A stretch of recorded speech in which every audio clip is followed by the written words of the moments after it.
This is electric potential with balloons. So, for our background information, rubbing a balloon with fur charges it by transferring electrons, and the trapped charge creates an electric field that polarizes and attracts a neutral wall. So, our motivation for this was to understand how static electricity can generate enough electrostatic force to counteract gravity.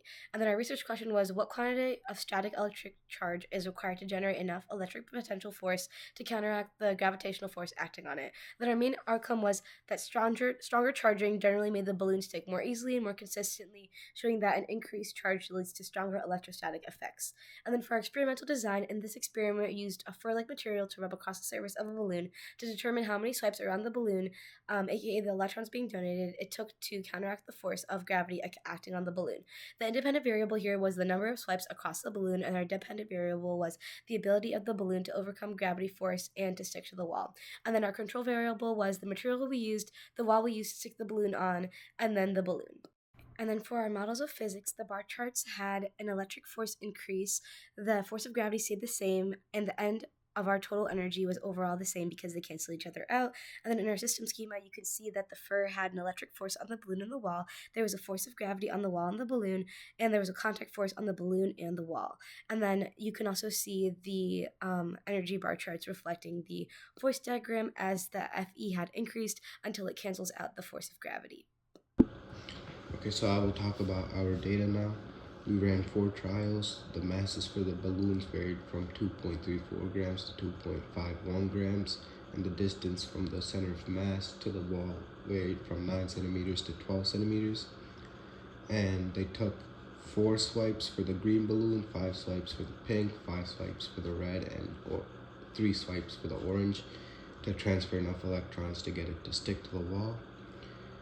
And now I'll move on to our analysis so we can quantify our findings. We can find our gravitational force using the mass that we measured and the known gravitational acceleration. And we can set that equal to our electrical force because we know that the balloon's not moving up or down. So the net force is 0, and then we can calculate our charge on the balloon based on our electrical force. So below we have our charges for each of the balloons. And now I'll move on to our error. The scale that we used measures the grams to the nearest hundredths place, so we have plus or minus 0.005 grams, and then the ruler we used gave us an error of plus or minus 0.5 centimeters. And our formula for error propagation based on our formula for the charge was square root of the uncertainty for distance squared plus half times the error for mass, uncertainty for mass squared. And so the square root of all of that, and those gave us our uncertainties for our charge calculation, which would be 4.6 for trial 1, 5.6 for trial 2, 4.2 for trial 3, and 4.6 for trial 4. The science behind our experiment is that when we rub the balloon with fur, electrons are transferred to it, making it negatively charged. These electrons create an electric field which, when brought close to the wall, causes the charges in the balloon to shift slightly, causing an attraction between the two. This attraction allows the balloon to essentially stick to the wall.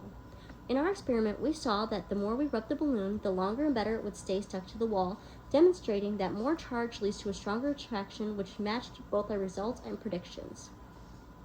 During our trial, there were a few different factors that could have affected our results. Each swipe is not an exact science. The electrons transferred are not always the exact same, and due to holding a balloon in our hands, it would have an effect on the overall distribution on the balloon. The weight, specific type of material, and wall texture could also have an effect on how well the balloons stick. When thinking back on our experiment, there are many ways we could have improved the experiment. We could get a more accurate mass of the balloon and spread the charge more evenly over the balloon's surface. Lastly, we could have used a tripod for more consistent angles and run even more trials for more accurate results. Overall, our data still supported our predictions, and we were able to see the effect of electric potential on balloons.